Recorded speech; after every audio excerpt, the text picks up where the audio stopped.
Уважаемые братья, сегодня у нас продолжение жизни пророка, саллаллаху алейхи вассалям.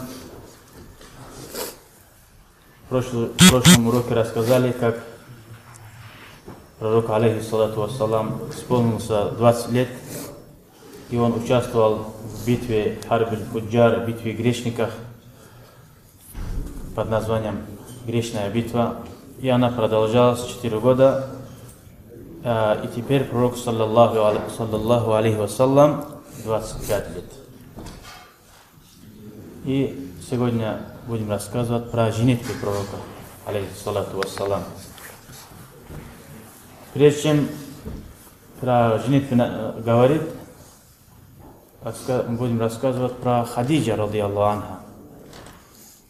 Хадиджа, она мать правоверных. Мы должны обязательно знать про нее, как мы знаем свою мать. Хадиджа, радийаллаху анха, она дважды была замужем до пророка, алейхиссалату вассалам. От первого брака родила 2 сына, а второго тоже родила девочку. Итак, ей 40 лет. И она замуж не выходила после второго мужа. Отказалась от всех. Вот молодые, взрослые, и богатые, авторитетные люди. Все желали на ней жениться. Настолько она умная, целомудренная, скромная женщина была. И богатая тем более. Итак, она один день спрашивает, как гулям называется, возле нее, который всегда бывает, это как раб, можно посчитать, или товарищ под ней, который работает. Спрашивает Майсара: ты знаешь, кого можно отправить сегодня, через кого можно отправить караван в Шам, торговлю?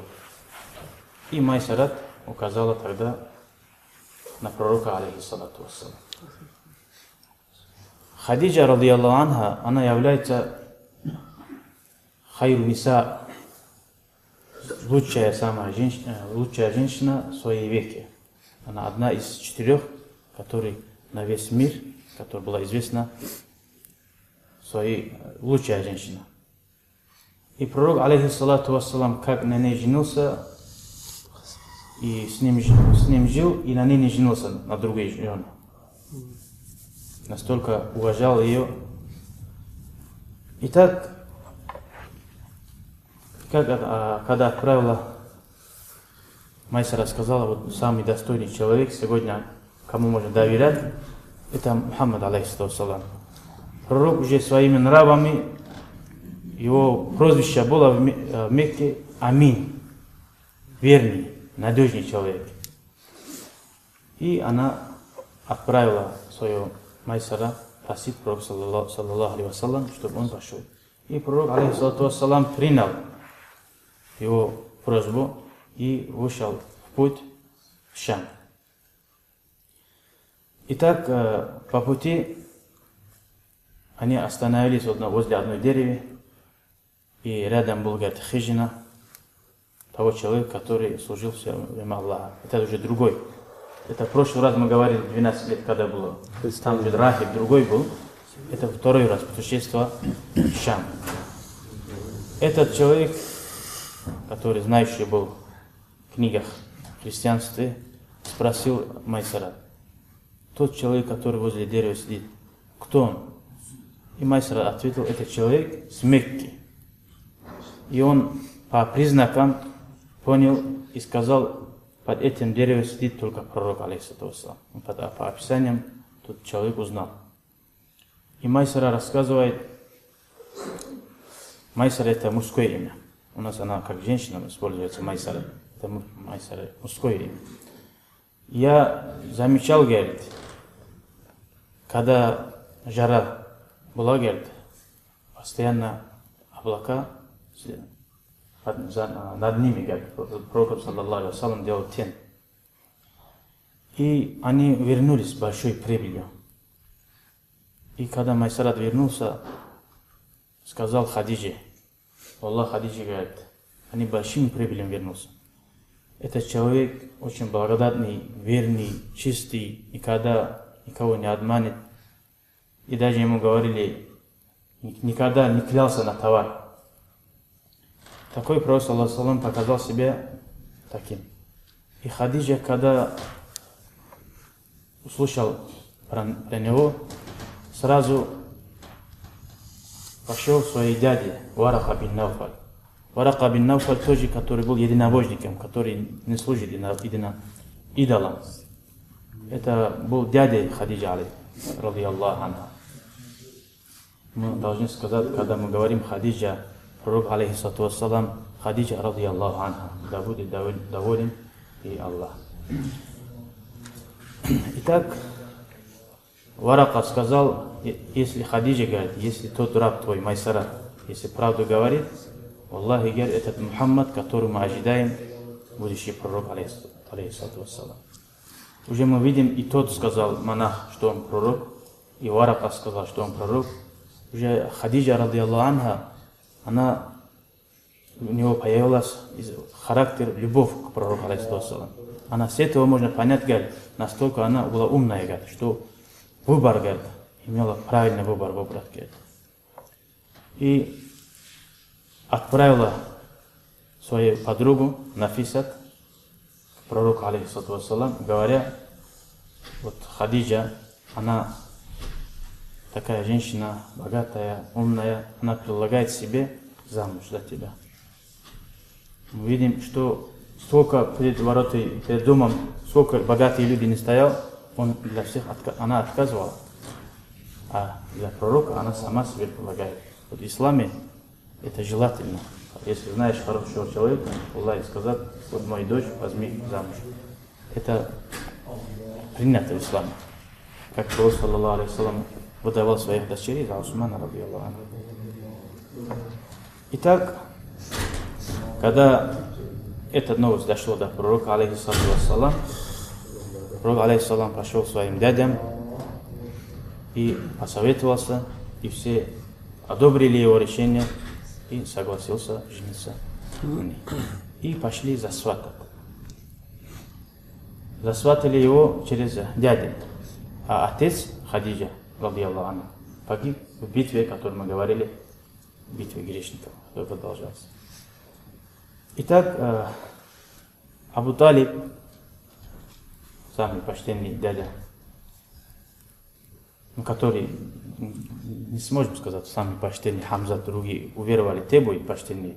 Абу Талиб, который все время ухаживал за пророком, алейхиссалату вассалам, обращается к дяде и говорит: Альхамдулиллах, хвала Всевышнему Аллаху, что он нас сделал от зуррият Ибрахим и от потомка Исмаил, алейхиссалам, и сделал нас управляющим в Мекке, и начал, говорит, посчитать свои достоинства. И потом говорит Абу Талиб: Сумма ибн Ахи, потом это мой сын, моего брата, Мухаммад бин Абдиллах. Про него говорит, всем известно, кто он такой. Если человек, он достоин своими нравами, чтобы его через имам, тот пускай говорит про него, нет необходимости. Он и так, Абу Талиб говорит, про него на весе не поставишь, говорит, никого в Мекке, говорит. Характер и благородство. Хоть он, говорит, малоимущий, говорит. Пророк, саллаллаху алейхи, бедный. Мы говорим, например, молодой женился на взрослой женщине, 25 лет, пророку, алейхиссалам, а ей 40 лет. Но хоть ей 40 лет, она имела большой авторитет, а пророк, алейхиссалам, бедный человек.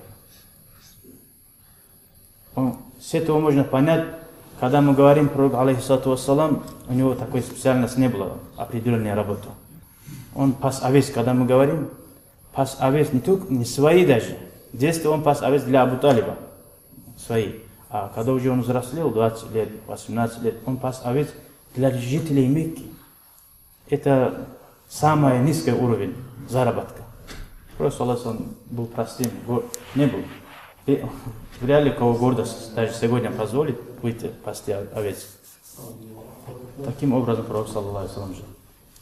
И говорит, хоть он малоимущий, говорит, фаинналь маль, Абу Талиб дает значение там, имущество, она как тень, говорит, то уменьшается, то увеличивается, и она как, то уходит вообще, то вообще обратно проходит. она не имеет значения, Абу Талиб говорит Хадиджа. Здесь интересно, она сама предлагала же себя. Просто он мог бы идти, просто попросить. Сказать, выйди за меня замуж. А здесь как будто просит уважение, потому что она почтенная женщина, надо ей все обычаи делать. И говорит, Валлахи, Абу Талиб сказал, я клянусь Аллахом, ба'дахаза, вот этого племянника моего, очень великое будущее. Но Абу Талиб же видел, и сам видел путешествие, какой он дальнейший. Вакад хатаба илейку, и он пришел, говорит, Мухаммад пришел, говорит, к вам, желая вашу почтенную дочь Хадиджа, ради Аллаха. И 20 бакр, это есть верблюд, предлагает как в качестве махра. Итак, пророк, алейхиссалату вассалам, у них свадьба состоялась. Что интересно, пророк, саллаллаху алейхи вассалам, мы говорим, много жен было. А в молодости те люди, которые запад, да, восток, так сказать, эти люди хотят пачкать пророка, алейхиссалату вассалам.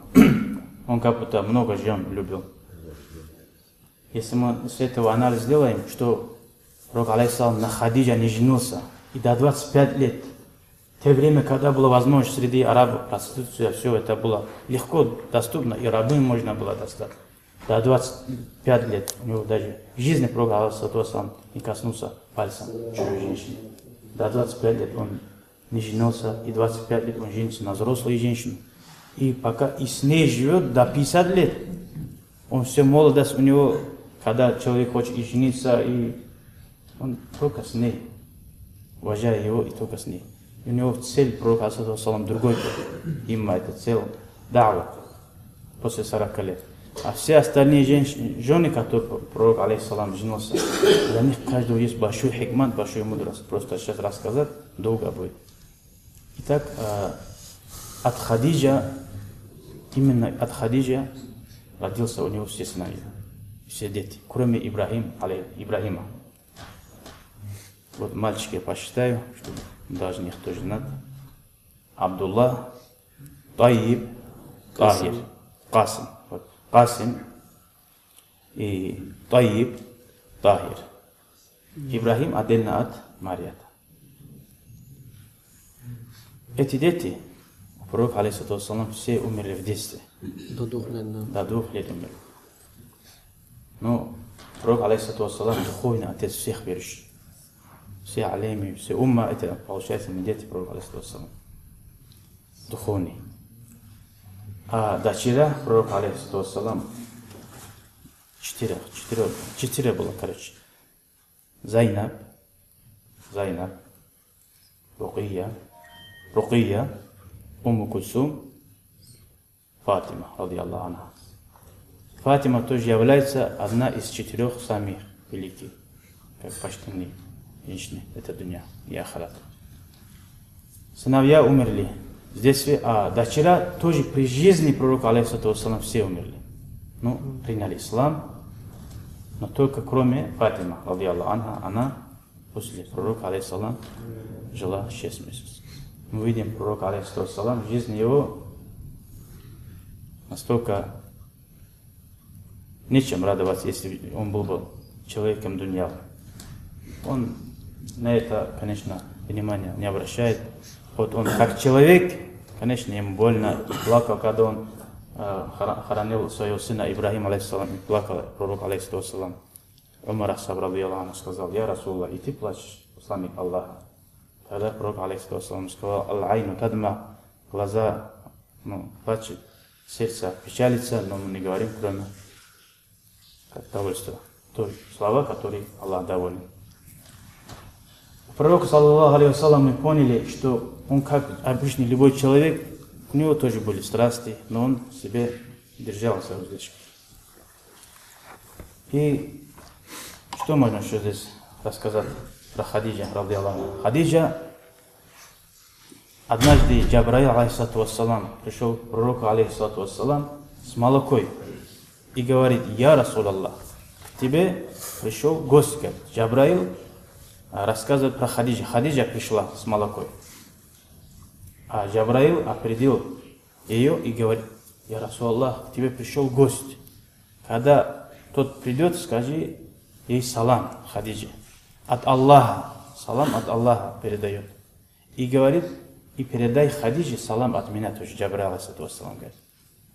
И передай ей, что ей будет в раю дом. Такой настолько вот украшенный дом. В жизни она получила рай, довольство, радость весь о рае. Еще Хадиджа, радийаллаху анха, самая любимая жена была пророка, алейхиссалам. Пророк, алейхиссалам, говорил, «Рузикту хуббаха». Аллах одарил мне любовь, суюну салгана в этом шоғар. Любовью к ней особенно. Даже Аиша, радийаллаху анха, самая молодая жена пророка, алейхиссалам, она говорила, я не ревновал ни одной жене пророка, алейхиссалам, кроме как ей, говорит. Хотя ее она не догнала, получается, с ней вместе не жила. Да. Даже пророк, алейхиссалам, из-за почтения Хадиджа, радийаллаху анха, кто бы друзья Хадиджа, когда их видел, говорит, дороги или же всегда, или же резал барашку, всегда им раздавал, говорит. Настолько это Хадиджа, радийаллаху анха, была умная женщина, почти не всегда. И если нас спросить, кто первый уверовал в пророка, алейхиссалам, среди всех детей, взрослых, кто первый, это Хадиджа, радийаллаху анха. Можно сказать, детей Али, радийаллаху анху, так с мужчин Абу Бакр. А если первая кто, она, это Хадиджа, радийаллаху анха. Еще что можно сказать здесь? Про тех скажу, вот те люди, как они узнавали? Мы же говорим, было искажено. Другие книги, Таурат, Инджиль, Христа.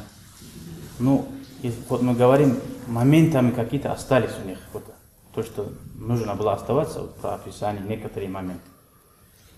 Умар Асаб, радийаллаху анху, спрашивал Абдуллах бин Салям, он евреем был, который принял ислам.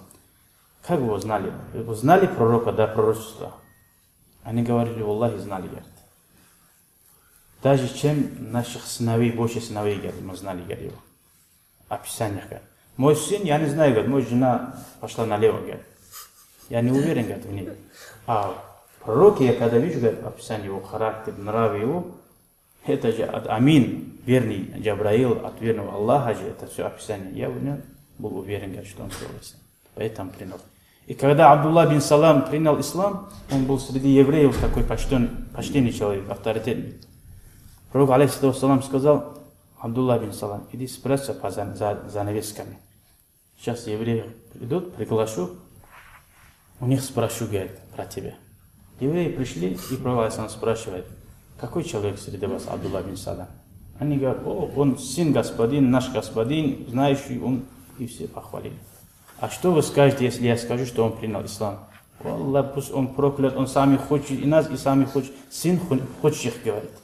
Вот так сразу евреи, вот такие люди были. Вот знали, все было ясно, видно. Это все признаки до пророчества, чтобы Аллах подготовил людей. Что там и тут. Аллаху Та'ала, кого наставляет на истинный путь, Аллах ему открывает. Дай Аллах всем верующим людям вот такой иман, как у Хадиджа, радийаллаху анха, такой любовь к пророку, алейхиссалам, у каждого у нас будет. Алхамдулиллахи раббил аламин.